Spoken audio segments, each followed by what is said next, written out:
What's happening, everyone? Today, we're here with Ben.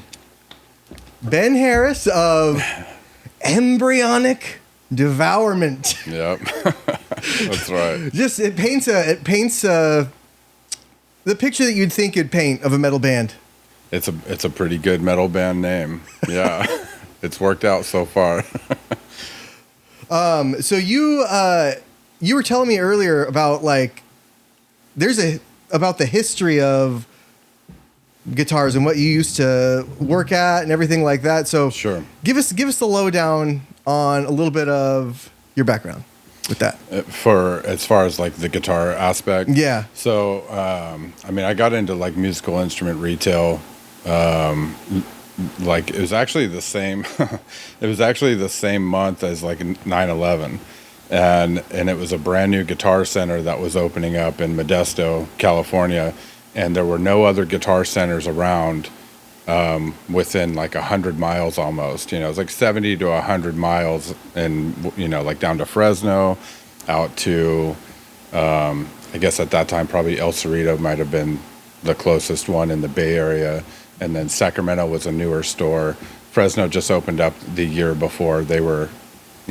Was the Concord one around then? Concord may have been, because I think Bellecci worked over there already, and he was like a top sales guy. Back then, he was always like in the leaderboards, like for the like nationwide, and he was out of Concord. So maybe Concord was a little closer. Yeah, I used to always go to Concord, and I used to just be like, I'm going to the gym, and Yeah. I would just go and play like a $3,000 guitar in that little quiet tiny room, and then as soon as somebody comes in, you're like, oh, guess my time's done. Yeah, time to turn it over. Yeah. Well, that was kind of the beauty of Guitar Center, was that you could try out the instruments. Mm-hmm. Because you go to mom and pop, Joe Bag of Donuts guitars, and they're like, "Hey, kid, don't touch the SG or whatever. It's $1,000, Yeah. But at Guitar Center, you go grab a Les Paul Custom that's $4,000, and you just play it. Yeah, you just wail on it the whole time. Yeah, exactly. I mean, testing out the amps. Playing drums when I have no business playing drums. Sure, didn't matter. No rules. Keyboards. Yeah, I'm all about. Or like they have those off the wall ones, which are like, maybe not so off the wall, but like a 7-string acoustic bass. Sure. Or like, yeah, I threw acoustic in there. You didn't expect that is exotic. Yeah. Or like a lute. Sure. Like all those little things, and it's just like I would never think to buy a lute. Well, that's the big thing I thought at Guitar Center, because when I was a kid, we used to go to San Jose because it was a big one. Mm-hmm. We used to go to San Jose, and they just had everything. They had everything, and you could play like you said, like we at that time, in like the early '90s and stuff, mid '90s, like we wanted to see what 7 strings even felt like. Right. What is that even like? Yeah. And so that's really, the first thing from, like 20-ish years ago and older, the appeal of Guitar Center is being able to try out the gear, no problem. So anyways, the store opens up, and it opens up in Modesto, and we had to build the store at the same time. So we all worked, it was like 12 to 16 hours a day, every single day, from when we were hired until after grand opening. And so we ended up working. I know I worked like 23 days straight, and it was like 12 to 16 hours a day, because we were learning how to be salesmen, and we were building a store, and we were preparing it to be open.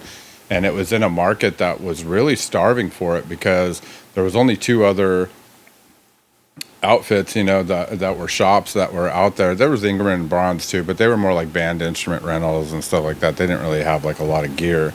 But there was like Barker's Music and Skip's Music. They had Skip's in Modesto too.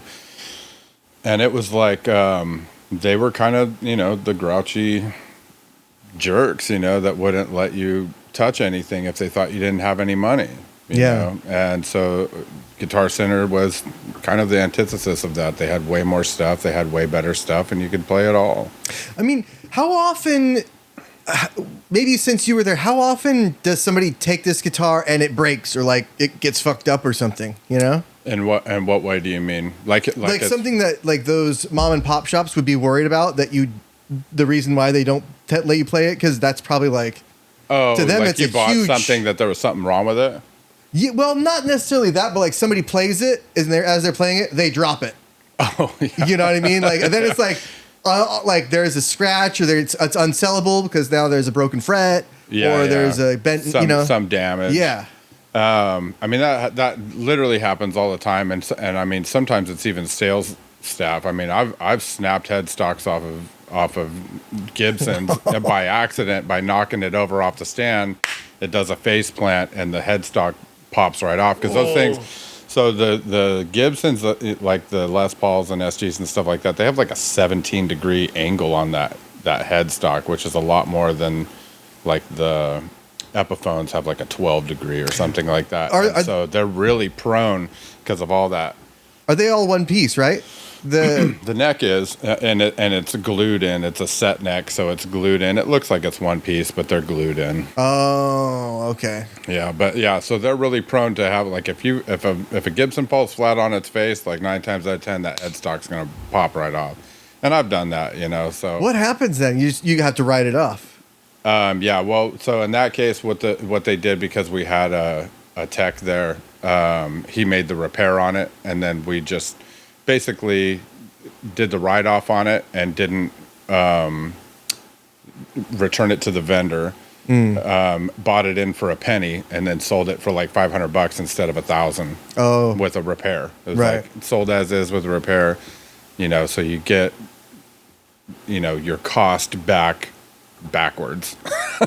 If you paid $500 or $600 for the guitar from Gibson and you're selling it for $1,000, right? And then you break it, and then you fix it, and then you buy it back for a penny, right? To put it in your inventory, and then you sell it for $500. I mean, you kind of went the long way around the barn to save your cost. Yeah, but at least you got to play it. But yeah, and if you're lucky, your store manager will let you buy it for, $200. Oh, that'd be sweet. Sometimes, but you can't get into the business of that, because then everybody's going to be breaking the shit. Right. But yeah, so that's kind of like how it started. Like I started working in there, and it was like my first retail job, and I was selling shit that I actually was into, which was gear. Being a musician. And I got a lot of opportunities to try out new gear every day and really get my hands on literally thousands of guitars over a decade. I mean, I worked for the Modesto store for about 5 years. I left for a few years, worked at some other places that weren't musical instrument retail. And then after the recession and everything, and nobody was working or whatever, it was hard to find jobs and stuff. I had moved to a new location further south from where I lived. And then when I did start working, I went back to Guitar Center, but it was in Fresno. And so I worked there for about 4 to 5 years until everything just got so stupid with that company that it was like, I have to leave. I have to leave before I murder my friends. It's so bad. It was just such a shit show, because so many things had happened through the years. Like we were talking before, but we'll kind of go over it. Like when I first started working for Guitar Center, I mean, they paid pretty good if you were selling well. Oh yeah. Well, it's commission, right? It was commission.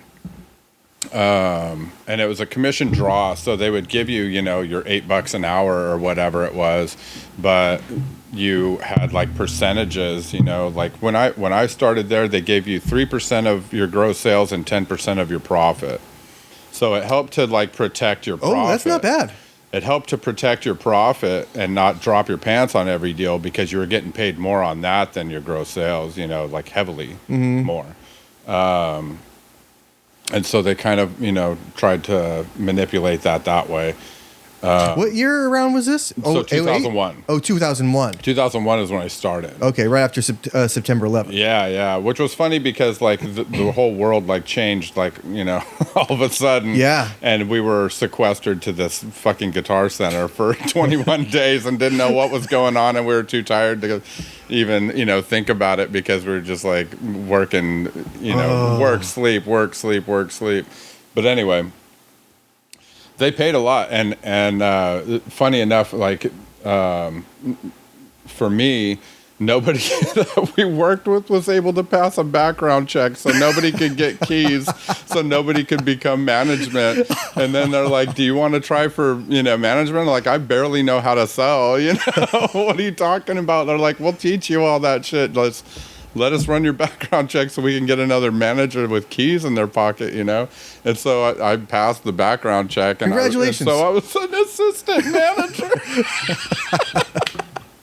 I was like a month and a half into this gig, and now I'm like helping run the store. I have no idea what I'm doing. But the cool thing about that job back then, too, was they had district managers for the departments.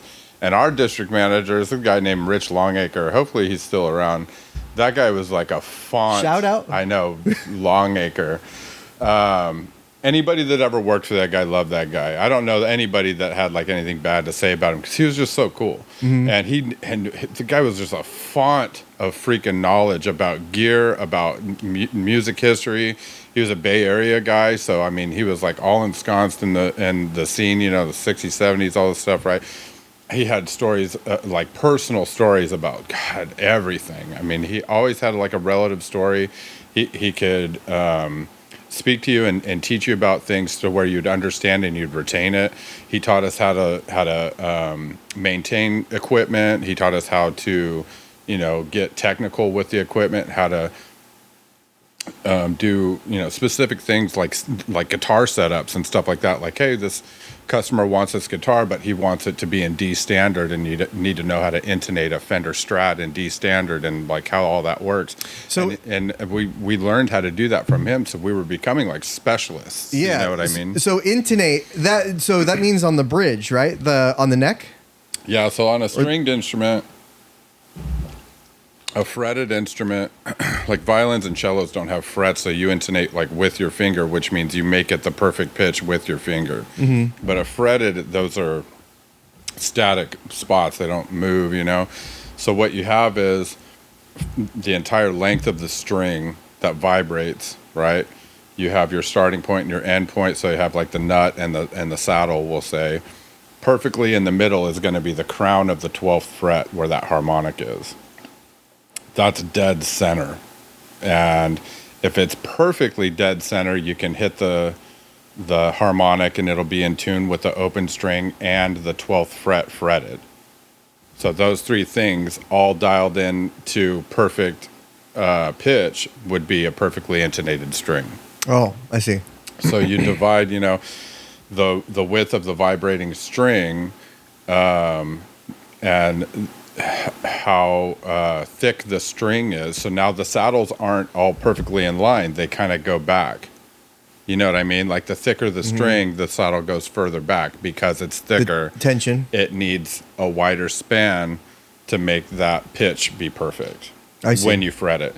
So, and the reason why you have like three going kind of back and then it starts over a little bit and moves forward and three going back again is because they're wound. You know what I mean? So you have three wound strings and then three plain strings, typically, in like a standard set.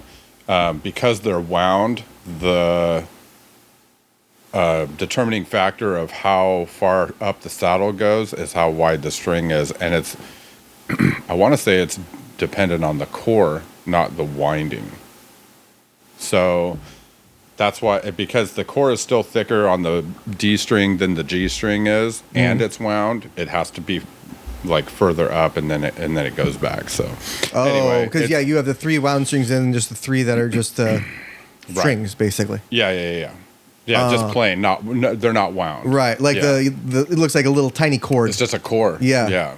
So anyway, so we're learning about all this stuff, right? And we're learning about why tube amp power is more efficient than solid state amp power, and why the dynamics of the the frequencies and what's the word I'm looking for? The harmonic balance of the sound. It's like articulated more in tube amps and not in as much in solid state amps. So you play like a G chord, like a full G chord with distortion on a solid state amp, and you can basically hear like the lowest note and the highest note mostly. But if you do it on a like a decent tube amp, like you can hear the first, the third, the fifth, the octave, the third again. Like you hear like all of that richness like come out, and it's more efficient power. So that's why they're more expensive. And solid state is just cheaper. It's also cheaper to make. Yeah. And so you learn all these things, and so you can pass these things on to your customer who's like, why am I giving you all my money? Why is it this has 100 watts and it's $300? This has 100 watts and it's $2,500. What are you doing with my money? And then you show them why. Listen, see for yourself. But you have the ability to express that and share that with them, and then they can make their own decisions. Like, oh yeah, that's totally worth it. Or that's not for me yet, or whatever. But the point is that Guitar Center had invested into their salespeople this knowledge and this understanding, and to be able to express that to the customers and share that with the customers to where they could understand, hopefully, and make a better informed decision. And they were like, Joe Bag of Donuts, that dick over there wouldn't even let me play this guitar. This guy's telling me why it's worth $1,200. Mm-hmm. Well, that's such a value add. And so, I mean, me and other people that were into this shit like I was, I mean, you'd go to lunch and you'd come back and you'd have customers that have been waiting 45 minutes for you because they don't trust anybody else, because they know you're going to give it to them straight, and they know what you're talking about. Mm-hmm. You know what I mean? And so, like, that's how Guitar Center used to be from my experience. There's a lot of Guitar Centers. So was that the time? That was the time when you used to be able to like go in and like, throw this in, or throw some extra strings in, or a case. Yeah, concessions or haggling or something like that. Yeah, grinding. That's how I got my first little. Because I think it was like probably 2001 when I got my first little Squier. Yeah. The Squier strap with the little with the little amp, the $300 strap pack, baby. Yeah. Well, back then it was less than $300. I think it was like probably on sale for like $250 or something like that. Yeah. Yeah, I got to like throw in some strings and picks. I mean, everything was already in the pack. Yeah, but we gotta get something. Yeah, I gotta get my money's worth. I gotta feel good about this too. Yeah. Give it a wash and wax too. Yeah, exactly. One of the things I used to do too, and it's just kind of getting off subject, but I mean, like you kind of create your business, when you do that. And so you get somebody that's starting out, and you take the guitar out of the strap pack box and you show them their guitar. Yeah. And you tune it up for them, and you show them how to use that tuner, because on Christmas Day, we ain't open. And if you don't know what the hell you're doing with a tuner, and no one, and you didn't even know that you had to tune it yourself, like these guitars don't come tuned. That was a question I've heard more times than I can even remember. Like, aren't the guitars tuned? Like, what planet are you from? Like, how would they stay in tune? But they don't know. Right. I mean, I that's something I would ask too if I didn't play guitar. Yeah, they wouldn't know. It makes sense, right? We know because we understand how everything works. We've touched guitars thousands of times, millions of times. And so it's like we understand the guitars don't stay in tune. Yeah. They're certainly not going to stay in tune from China, right? Yeah. So it's just not going to happen. But they don't know. And so they're like, well, why isn't it tuned? What is it, a piece of shit? Like, these things don't work like that. It's not even tuned. Yeah, it's not magic, This is how it works. And here, let me show you so that you can actually enjoy this thing on Christmas Day and not just have some piece of shit in your, like that it's not even in tune. You can't play it. You can't understand how it correlates between the thing you're hearing on your DVD of instructions, versus like what you even have. And so anyway, so you make those kind of connections with people. I don't even think that exists in like 99% of the Guitar Centers anymore. Good luck even getting help half the time. Yeah, you're just they have such skeleton crews in Guitar Centers now that if I go in to a Guitar Center and I don't see my guy, that I go to, I know I'm going to be in there for 20 minutes just to get rung up for my 3 sets of strings I needed. Yeah. I know it. And it shouldn't be that way. Nobody's ever at that thing. At that thing where all the registers because they don't have anybody working there. Nobody's ever, he's like, you just crowd around like, hey. And there's one guy fixing guitars and he's like, yeah, someone will be out. Yeah, because he doesn't ring people up because he's a guitar tech. Right. And then the other guy that's standing around fucking smoking cigarettes outside or whatever, is a teacher. Because they have teachers there now. Oh. Right? And so, like, he doesn't sell shit either because he's a teacher. You know what I mean? Like, so the 2 people that you see are working there will not help you. Meanwhile, you're running late for, whatever. And you're just like, I just need to get my 3 packs of strings and just get the fuck out of here. Yeah. But, I mean, Guitar Center's just changed so much over the years. And there's a lot of things that happen. There's a really good, not on the sales side, but just kind of like how the corporation has changed over the years. There's that, what is it called? It's called The Decline of Guitar Center, What Happened on YouTube. Oh. And the guy that put it out there, I think it's called Company Man or something like that is the name of the channel. But it's only like 10 minutes, and it really explains like a lot of the history of Guitar Center and where it came from and how it started and how they used to have a lot of, like Wayne Mitchell would hire a lot of musicians as sales staff, right? Which is how it was when I worked there too, whatever it was, like almost 40 years later, 30-something years later, we were all musicians. I've gone into Guitar Centers now, where the people that work there aren't even musicians. What? Really? Yeah, man. People selling guitars. Don't know how to play guitar. I'm floored. Like, I don't understand. Like, what are you doing here? But that's how much the culture has changed. That's like a car salesman not even having a driver license. A 12-year-old car salesman. None experience whatsoever with cars or how it works. I've seen them before. That's the limit. Why would they want to work there? So here's the deal. They used to have all of this investment into their, into their people to like make great salespeople, or hopefully, or capable salespeople at least, right? But through all the things that they go in, through the changes in the corporation and like, all of like the gutting of the management and all of the corporate executives and stuff that happened like 10 years ago,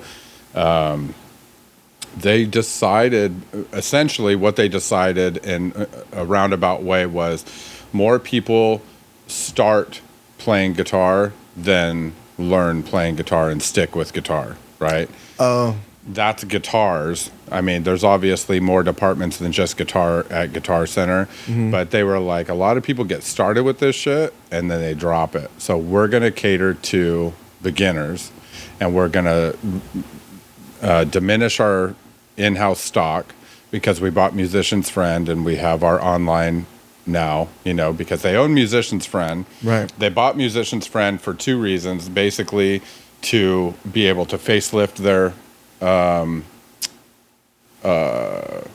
website and just put a facelift on it, put Guitar Center all over it, because they have the same distribution centers, right? Or that's how it started anyways. I don't know what they're doing now, but they were using the distribution centers of Musician's Friend because they didn't want to just blow their shit out on all of their in-house gear. They started changing it to like, instead of discounting stuff, they would get you a brand new one in a box from their distribution center, right? And so they started a thing, and it was about 10 years ago that they did like the no more discounts.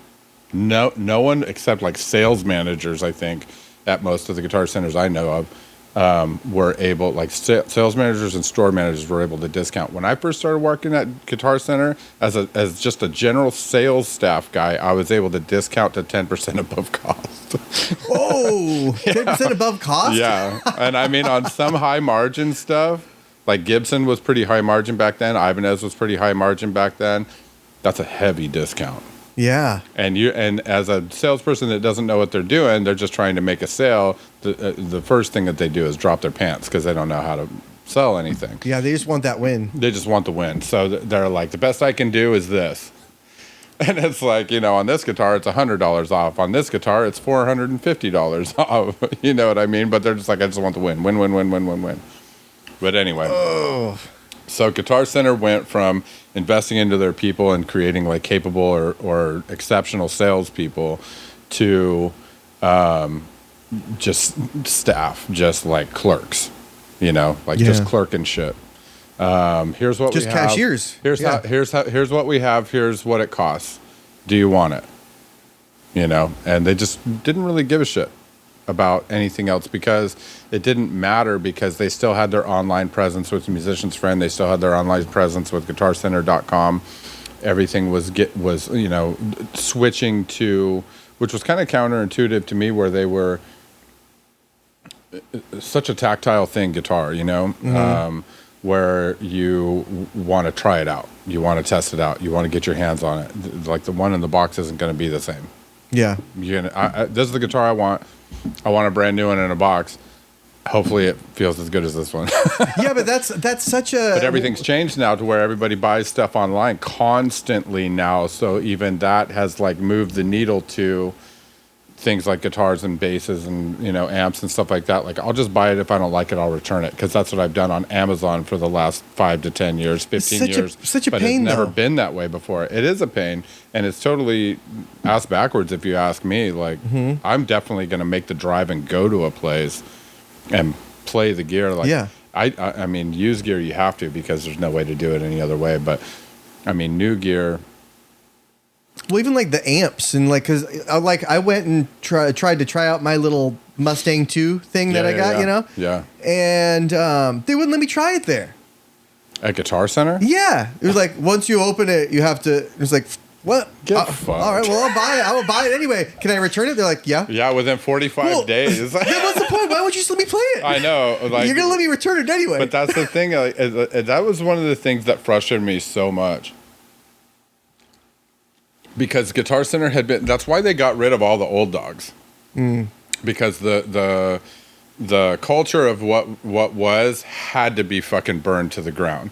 Because they were not going that direction anymore. Right. And so it wasn't about like musicians for musicians. It was about just sell shit and shut the fuck up. But it's like they were worried back then, like when they first started, that they were going to be too corporatized.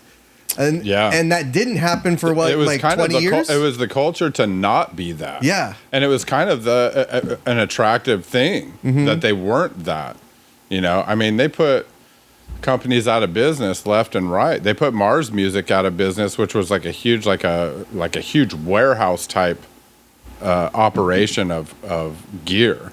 And I mean, Mars Music back then, they were like the third biggest selling musical instrument retailers, like very early 2000s, maybe 2002, 2003, and they went out of business because they just couldn't fucking compete. It was Sam Ash and Guitar Center back then. I mean, Guitar Center did like double what the number 2 and number 3 did put together. I believe it. I mean, they were way bigger. They've always been way big. I mean, not always. Over the last 25 years at least, probably since like 96, they've been bigger than anyone. I mean, everybody goes to Guitar Center for music. It's unless you have one of those stores that's right next to you or close to you, and you have the guy is friendly enough to where you feel comfortable going there. Yeah. I mean, that's the thing. That was their thing, is low prices. They had good sales staff. They, had all the gear, and you could try it out. That's like really the whole makeup of why you would go to Guitar Center. Yeah, I mean, as a musician, right? You would think, and like me and you probably would agree on this, that you'd be okay spending a little extra at that mom and pop place if the guy was friendly or whatever and let you play it and stuff like that. And the convenience was there. Yeah, and versus paying less for this company who really is not only catering to the beginners, who's kind of just shitting on regular... And don't know what the fuck they're talking about. Right. I mean, there's like the memes. You see memes all the time, I mean, people send them to me all the time with like old Guitar Center guy or whatever, like it's like the debonair guy, you know, in the suit and stuff, and he's walking in, and you know, like it says something like, you know, when you walk into a Guitar Center, he's like, I know more than you. Yeah. Don't, get out of here, Skip. You know, like we're not talking to you about anything. You have no idea what you're talking about, and I already know that. like a Ron Swanson on kind of Parks and Rec, exactly. when he goes into Home Depot. Yeah, and he's like, nope. It's exactly that. Yeah, like I know more than you do. I can't talk to you about anything. Please don't waste my time. But yeah, and I have buddies that are kind of dicks that do that shit for sport, you know, where they just don't have anything better to do, and maybe they've, you know, gone to have a couple of drinks or something, you know, and then they go cruise into a Guitar Center and just try to like troll the, the salespeople. It's like, dude, they don't care. These guys are getting paid nothing to, like, you know, they're getting squeezed so hard to get everything done and sell all this stuff, and you know.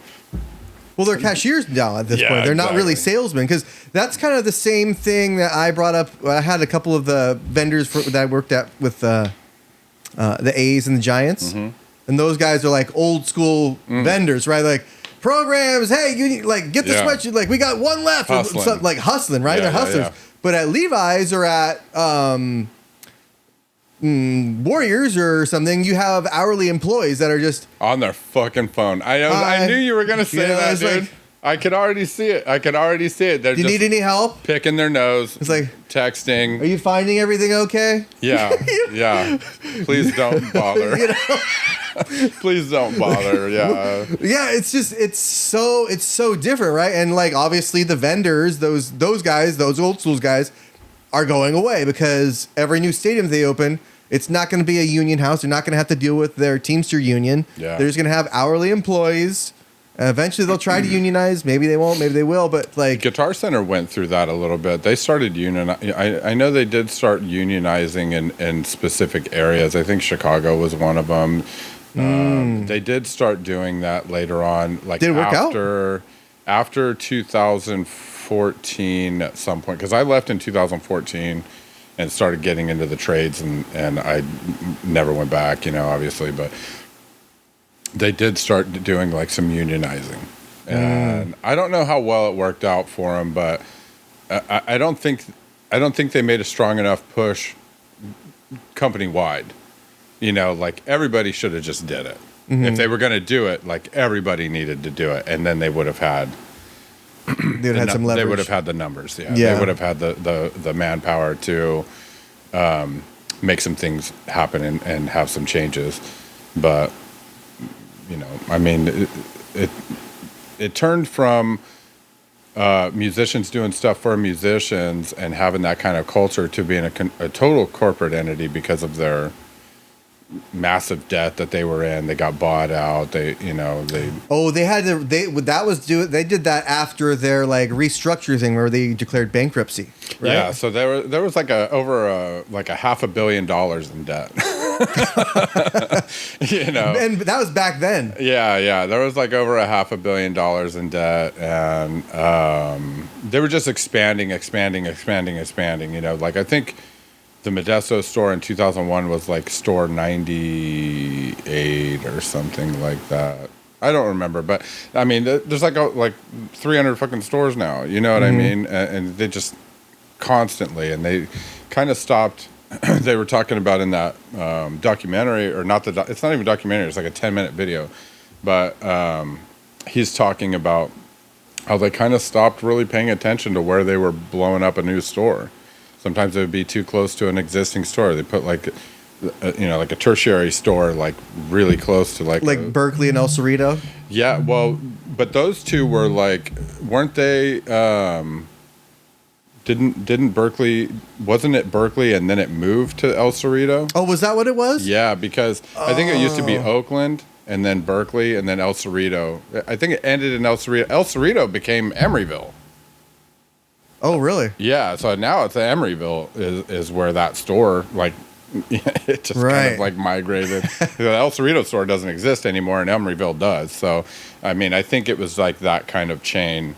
It was either Berkeley and then Oakland and then El Cerrito and then Emeryville, or Berkeley and Oakland switched. Emeryville's such a weird city. It's like It's a cool store. Does anybody live there? I don't know anybody that lives in Emeryville. I don't know anybody that lives in Emeryville. There's like that it's weird either Berkeley or Oakland. Yeah, there's like hotels and there's freeways and there's lots of shops and there's that like place to go eat, like the Emeryville Market. That strip. Yeah. And then there's like that little tiny lake with used to have that ski jump in it. Right. I always used to think that there was one big shark in there. You know? There is. There There has to be. Yeah, right. But yeah, and then I don't know anybody that lives there. I don't think I know anybody that lives in Emeryville either. Or that has lived there. I don't think I do either. I mean, it's always just on the out. It's either on the outskirts over, in Oakland over there, or Berkeley, of course, but not Emeryville. See, we don't know those people. I've seen them. There's houses. I just don't know those. Oh, people. are there? Okay. Well, then somebody must live in them. Yeah. They could be all Airbnb'd though. If they're smart, yeah. Make that money. I want to pull up Embryonic Devourment. Oh shit. What song do you recommend? What song do you recommend? Oh God. This is a surprise. You're not going to want to put it on the... You can't put it on there. Let's see. I think you're going to get canceled if you put that. Is it going to be inappropriate things? Yeah. Okay. Yeah. All right. Well, we'll cut this part out. Okay. Yeah. Just as a snippet of what the band sounds like, you could do Embryonic Devourment, Murder of the Ancients. Ancients plural? Yeah.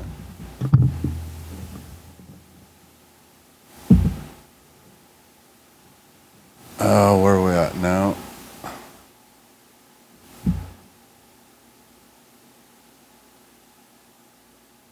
Yeah, see? Oh, there really was a thing called embryonic devourment. Yeah. What do you mean? Like all these results are actually like... No, development. Oh. Oh, shit. Look up... Okay, just put instead of Murder of the Ancients for the song, just put Heresy of the Highest Order. That's the new album. It's SY. Oh, is it? Oh, it changed that on me, huh?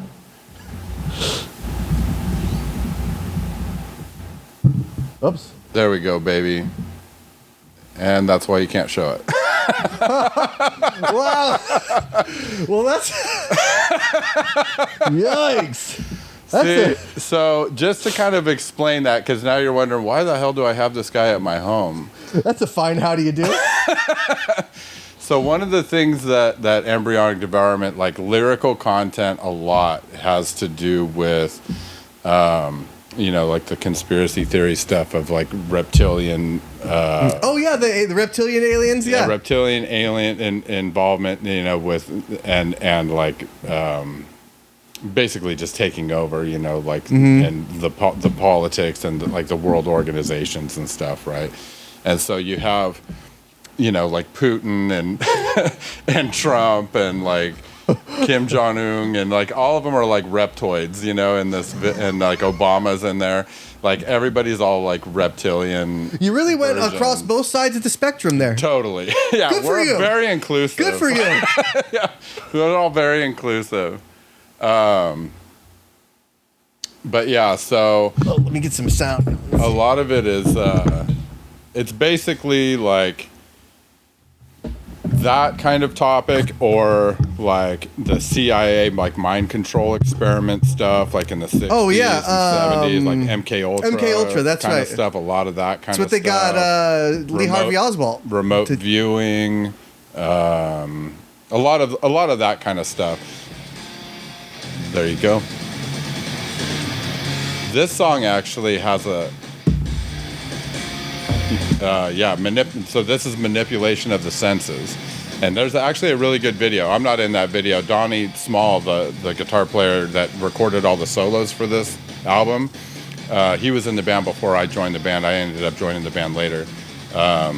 He's in the video, and it's a good video. It's a high quality video. They don't have This band does not have a lot of high quality videos, but that's one of them. One you can share with your family. That is sweet. So how many people are in it? You have two guitars, a bassist. Now it's a power trio. Oh. Yeah. So Donnie also plays in Laceration in a band called Trestlance. Laceration just had a new album called Aya Road that came out. That's killer if you like old school death metal. Those guys are great. Those are the homies too. So Laceration, check that out. But he's very busy with that band, and so he didn't have enough time to do 3 bands, and he was just like, I gotta make a move here, you know. And Damn. So I stayed. He split, and we never replaced him, and so I just tried my hardest to play his solos. Dude, that's hard though. Who sings? The bassist? Yeah, exactly. Okay. And so the bass player, vocalist, and the drummer are the 2 key members that have been in the band the entire time. Oh, you have a vocalist too, or the bassist is the vocalist? Bassist, vocalist, okay. bassist / vocalist, and Luke the drummer. So Austin Spence, Luke Boudier, those are the 2 guys that are Embryonic Devourment. I just play guitar in their band. This is not my band. You know what I mean? Yeah, yeah. I just work for the company. These guys have been doing this for like over 20 years. You know, they've been dedicated to it. Losing a guitar though, because that's like they've had some lineup changes over the years, and they've had some solid lineups over the years too. But then you can't do like the Adam Weber was in the band for like 10 years as the guitar player. You can't do like the octave soloing with, you know, like. There are some drawbacks, yeah. There are some drawbacks to just being a power trio, but if you use it as a strength, it's okay. But, you know, I mean, you gotta just really lean into it. So I guess, well, also the bassist can like try to cover rhythm more, Totally. You know, like. Totally. So it could, yeah, I mean, I could see how that would happen. I mean, it's such a noisy band. I mean, for most people, you know, it's like, this is not music for everyone. This is not even music for everyone that likes death metal. You know, this is like, you're really selling it here. It's pretty specific. There's, I mean, I'm just being honest, you know. There's people that will like it when they see it live, and then they won't listen to it at home. You know what I mean? Like, they're like, I want to go see these guys live, but I don't care about listening at home. And there's other people that'll play, you know, they'll stream it all the time, you know, because they like that kind of stuff. But it's less of those people than the other, just because of the style. I mean, it's extreme metal, and it's extreme metal. So it's a niche for sure. I mean, when you see that it kind of goes both ways, right? Because when you see it live, you can feel it, right? But you can't help but to feel it, right? Yeah. But when you listen to it and it's like a recorded track, it's like you can pick out the different things, and you could hear the guitar solos a lot better than you can hear everything know, like, a lot better, hopefully. Yeah. But it's just, I mean, I liked it. I thought it was good. You gotta turn it up. This isn't music that's to be played softly. It's gotta be played loud and proud, you know. And so that's your B tuning? That's B tuned? These guys tune to like a drop tuning. It's like D standard and drop the 6 to C. So so it's like C, it'd be drop like C. It's drop C. Yeah. Okay. Exactly, drop C. Okay, yeah, because that's like In Flames plays a lot in drop C, right? Yeah, there's a lot of bands from that kind of era that did the drop C business. Yeah, it's just, it sucks to like spend 15 minutes tuning it back or tuning it there, and it's like, because for some reason just the electric buy more tunes, guitars, man. Go to the Guitar Center and go buy some more guitars and just have them set up for whatever you like. You know, my wife ain't gonna let me. I ain't gonna fly. You know, I had to incorporate my last guitar purchase with my Halloween costume because I was Buckethead, you know? Right, yeah. And then so I bought this Gibson. Yeah. But it's, you know, I'll show it to you after. It's. I remember it at the party, at the Halloween party. Oh, that's right. Yeah. That's actually when I met you, I think. Yeah. What were you? Were you Batman or something? No. The person I was with was Catwoman. But I had like the Flash, but it was like cut off sleeves.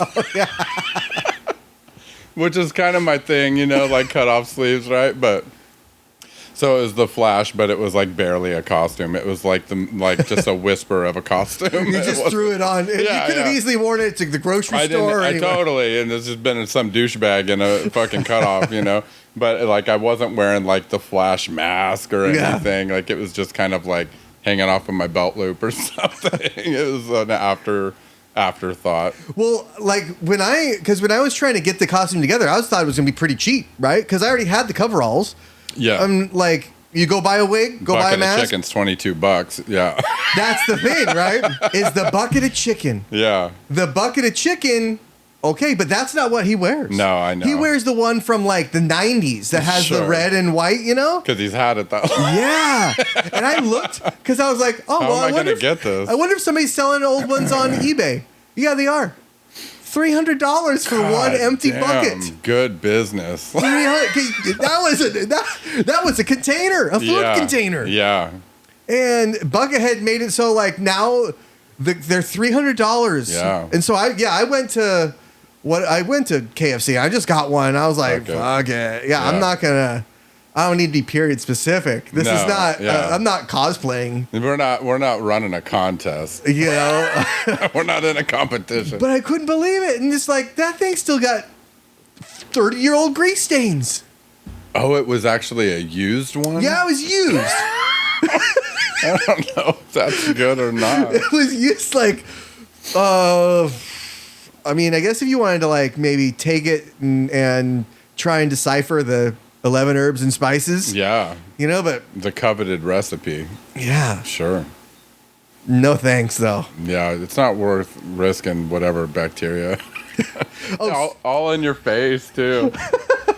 Well, and like just when you sweat in there, it like kind of activates the grease again. Yeah. So it comes down into your hair. Right. That's 30-year-old grease. Totally. I mean, just do the math. It's oil at that point, right? Yeah. Here,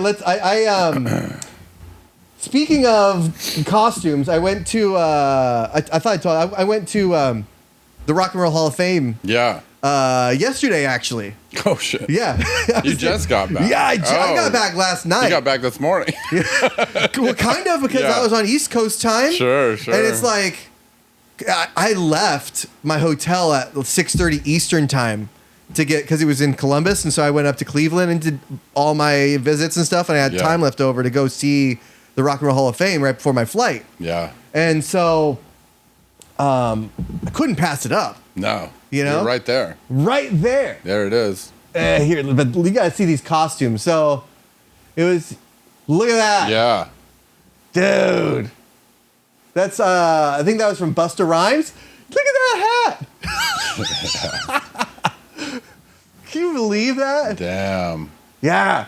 Wait till that's like, look at that. And they have a little tiny piano too. Lauryn Hill, but look, that's the little toy piano that they're the hey something. Yeah, right. That one? Yeah. They got all that shit there. Flava Flav's drum set. Dude, this stuff was like off the chain. That's Les Paul's. Damn, Les Paul. clunker, yeah. Look at that thing. That's some real history right there. Yeah. Look at that pickup. Look at both of them. But it's like, things are wild as shit. You don't see them sideways like that, or diagonal, really. Yeah, sure. Do you do? Yeah, well, maybe not on a Gibson, but not anything Guitar Center has anymore. Yeah. Oh yeah, the bullets. Dude, it was sweet. Hank Williams, look at that. Oh shit, outlaw shit. Looked like something either could be a country singer, could be Pee Wee Herman. I don't know. Could be a felon. They can't keep their eyes off the pinstripes. Yeah.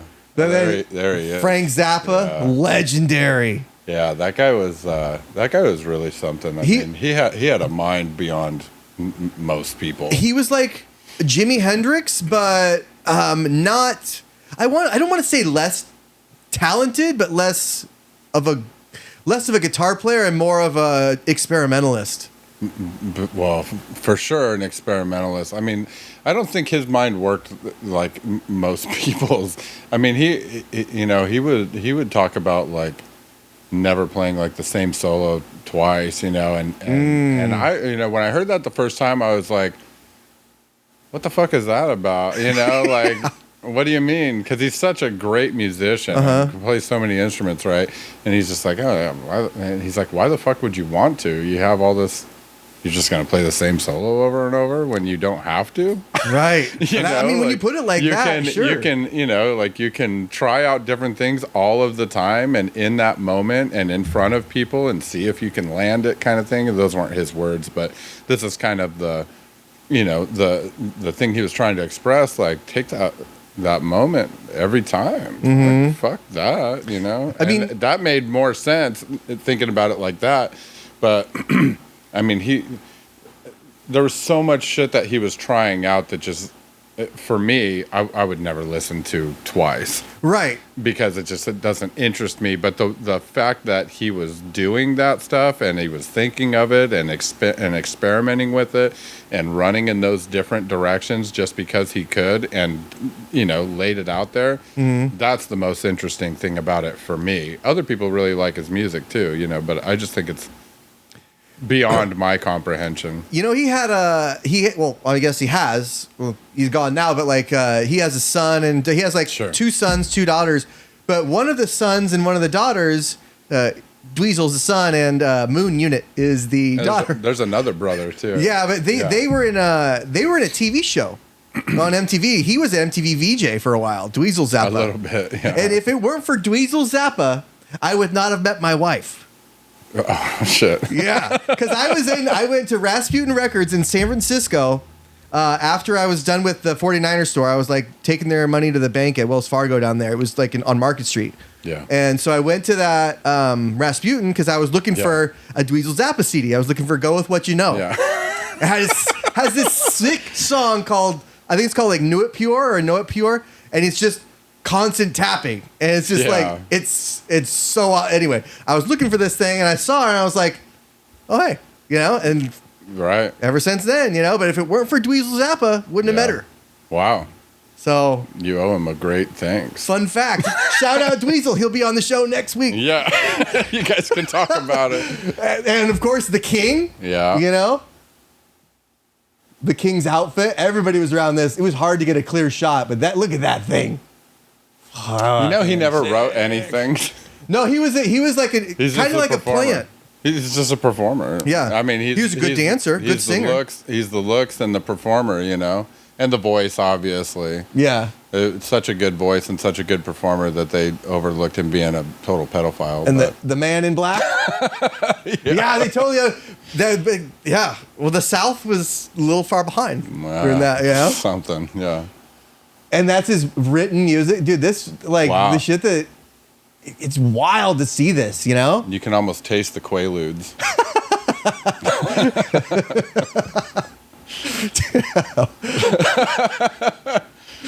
Damn.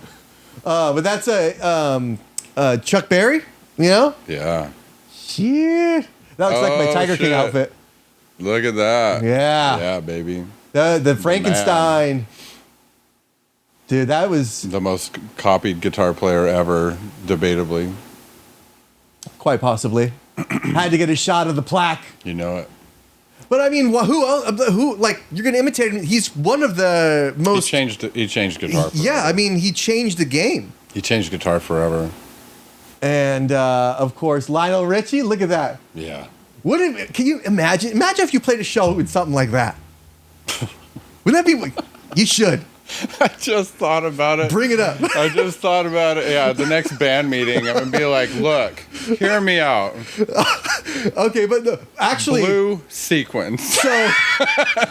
Let me finish. We got Prince's guitar. Yeah. But I got to show you... Oh, yeah.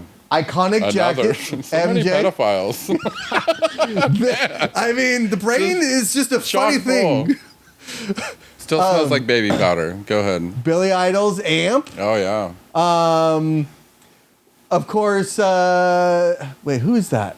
Whose shoes are those? Roy Orbison. That's Roy Orbison. What is it? Yeah. Yes, is the Pretty Woman thing up there? Oh, there he is up there. Yeah, I see it. But... you know what? Somebody, That is what you need to wear. Oh, damn. Is that with the OJ? Hot damn. Yeah. Or Marvin Gaye. No, that's Marvin Gaye. Yeah. He could pull it off, though. Such a smooth motherfucker. Yardbird Seville neck. What was bass. three back? One more?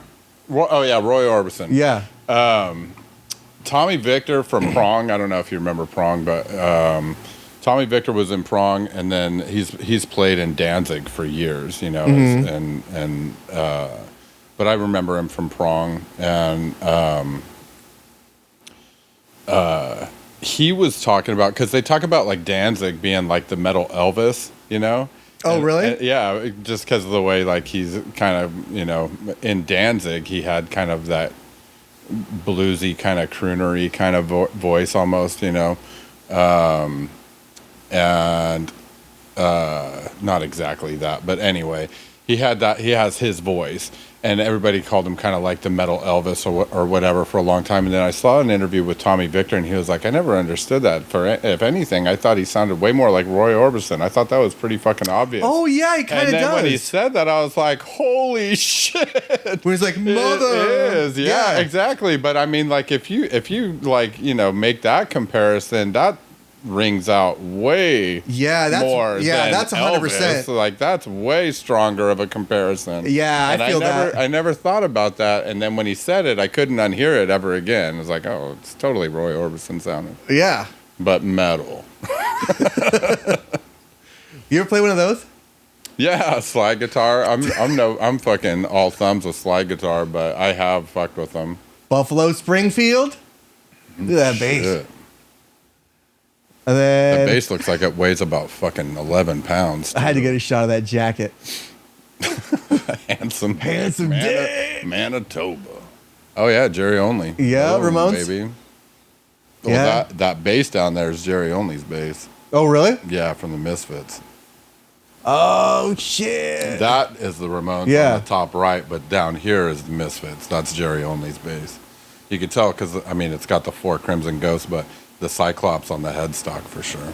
That's the dead giveaway. Oh fuck! Look at that though. That you could play in one of those. Dude, that looks like some.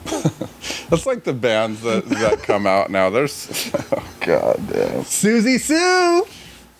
Whoops. And Meg White, because you know the White Stripes are gone now. Yeah, and Meg White, what a brilliant talent. Just kidding. Yeah, holy shit, dude. That's so funny. Destiny's Child. Yeah, how Beyonce came up. Yeah. Beyonce. And of course, Christina Aguilera. Mm-hmm. I think this is the OJs right here. But dude. Oh, okay, yeah. Those shirts. Dude, flamboyant. How about that?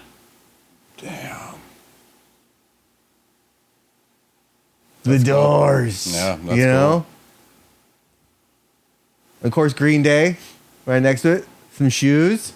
You know, they played their first show at my grandpa's restaurant in Vallejo. Oh, really? Yeah. Wow. Rod's Hickory Pit, shout out. I know I've said it before, but shout out. Got to keep it alive. A good barbecue place is hard to find.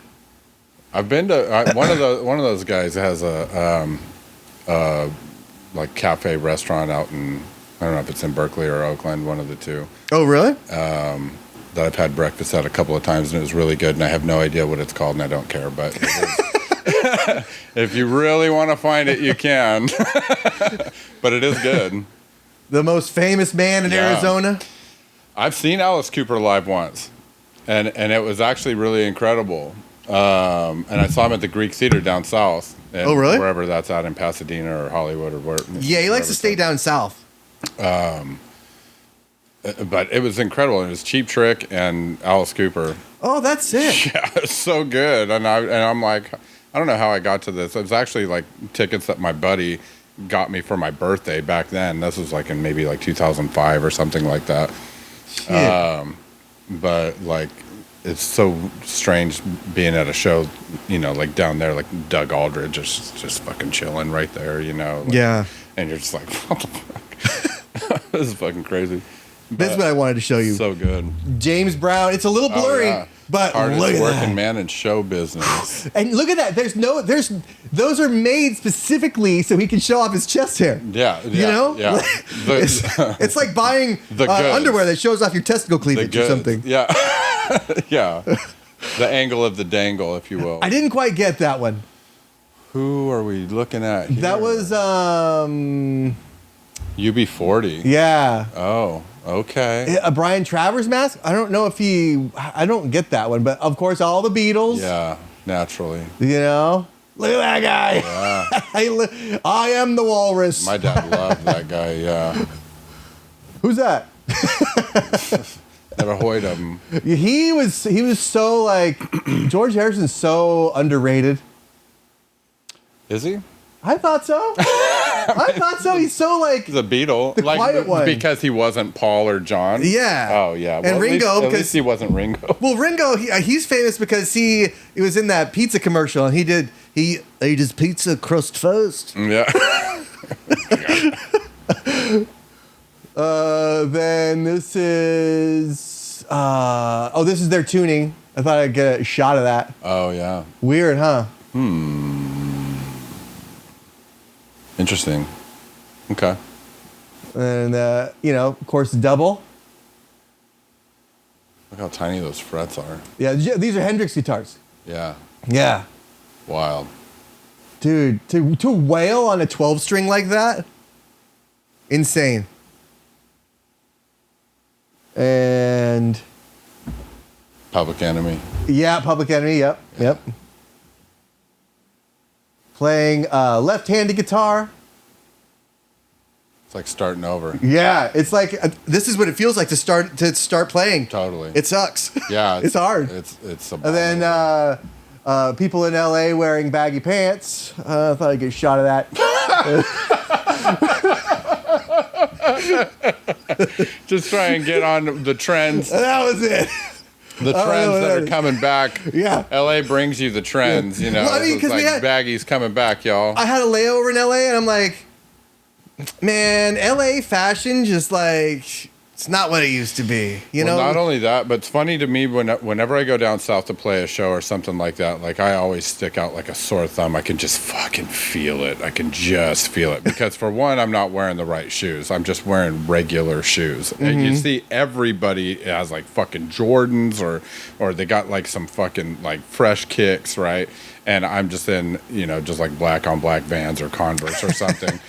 And, it's like long socks and shorts and, a cutoff and nobody is wearing any shit like that, Yeah. But you go to like any show in the Bay Area or here in Sacramento and That's you fit in. I look like everybody, I look like exactly like everybody else. But, you go down there and you just fucking catch so many eyes. Everybody's just like looking at you like, what the fuck? Who's this fucking? Yeah, I mean, I was at the airport bar, right, chugging some beer and having a burger, and this $45. this chick from LA, you can tell because she's coming in, she wears she's got that shirt that's like a cape almost. Like okay, the I cape know. shirt. Yeah, I know what you mean. And so she gets up and she gets her laptop out and she's like, "Do you guys have any non-alcoholic wine? Non-alcoholic wine? Yeah. Why are you here? What are you doing? What are you doing at the bar?" And she's like, and so the bartender looks like, no. Yeah. And so then she was politely like, no, yeah. stupid. And she was like, okay, well, can I get? She ordered some kind of sandwich. She was like, can I get the bread on the side? God damn it. God. Do you have a food allergy too? Yeah, right. Yeah. What's your food allergy? Can you just give me the list of all your bullshit right now? What else is there? You want me to count the glutens for you? Yeah, I don't want to do this like over and over and over. Just give me your list. But We'll just take care of you. I don't know, man. Yeah, we're up here, wild. Well, I love it here. I just moved here. To Sac, and this has been. I mean, for me, the music scene here is my favorite. For the metal scenes, I love the East Bay too, South Bay too. I have a lot of friends in the metal scenes out there, North Bay too, actually. But for me, I've made like the closest friendships with people in the scene here in Sacramento. People that I do things with outside of music. and it's such like a tight community, and it's an open community to where they're like, you know, be cool and chill, you know, Yeah. and like you're in, fuck up, and we'll walk you the fuck out. You know what I mean? Like, and I love that about that. Where sometimes in the Bay Area, it's kind of like I get and not from everybody, because I have really close friends out there too. You know, people that I consider like chosen family. You know what I mean? But a lot of times, 4 times out of 5, you get people that are just like, you know, you're from the Valley, or you're not from East Bay. Even like South Bay to East Bay sometimes. Yeah. You know, like, you're a South Bay guy, you're a fucking San Jose guy. This is fucking Oakland motherfucker, you know? Like, whatever. And not everybody's like that, you know, but sometimes that still sticks. And I remember, like, when I was a kid, first going to shows out into the Bay Area and stuff, I had no fucking friends out there. Nobody even wanted to be fucking friends, you know what I mean? Like, it was just like, it was like there was a separation, there was a divide there, like, you're not fucking from here, we don't give a fuck about you, kind of thing, you know. Yeah. But later on, that's changed, you know, to a large degree. But yeah, I love living here in Sacramento. I love being I've been a part of this scene for a long time, you know, for years, but happy to be here, and I just really enjoy here. And now, I mean, coming from Modesto, I used to have to drive at least 75 miles to go to a show in any direction. Sure. You know, if I'm going to San Jose or East Bay or Sacramento or down to Fresno, like Fresno fucking has anything, but sometimes.